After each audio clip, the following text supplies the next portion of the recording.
حضرت علی رضی اللہ عنہ سے پوچھا گیا کہ زندگی میں اچانک مصیبتیں کیوں آتی ہیں؟ تب حضرت علی رضی اللہ عنہ نے فرمایا، اے خدا کے بندے، ان 9 چیزوں سے اچانک سی مصیبتیں آ جاتی ہیں اور اللہ پاک ناراض ہو جاتا ہے۔ تو وہ بندہ پوچھنے لگا، یا علی، وہ 9 چیزیں کون سی ہیں؟ حضرت علی رضی اللہ عنہ نے فرمایا، پہلا، اپنی بیٹی کو گالی دینا۔ دوسرا، دل میں اللہ پاک کی مخلوق کے لیے بغض رکھنا۔ تیسرا، مہمانوں کو دیکھ کر تلخ رویہ کرنا۔ چوتھا، اذان کے وقت کام میں مصروف رہنا۔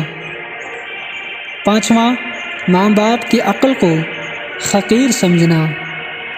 چھٹا، نماز کے بعد دعا نہ مانگنا۔ ساتواں، کھڑے ہو کر پانی پینا۔ آٹھواں، دسترخوان پر زور زور سے ہنسنا اور باتیں کرنا۔ اور آخری 9واں، وضو کی حالت میں کفر کے الفاظ ادا کرنا۔ یاد رکھنا، جو انسان یہ 9 کام کرتا ہے تو اللہ اس انسان سے ناراض ہو جاتا ہے اور یوں اس کے زندگی میں اچانک سی مصیبتیں آنے لگتی ہیں۔ دوستو، اگر یہ قول آپ کو پسند ہے، ہمارے چینل کو سبسکرائب کریں، بیل آئیکن کی بٹن کو کلک کریں، ویڈیو کو لائک کریں، شیئر کریں۔ اللہ حافظ۔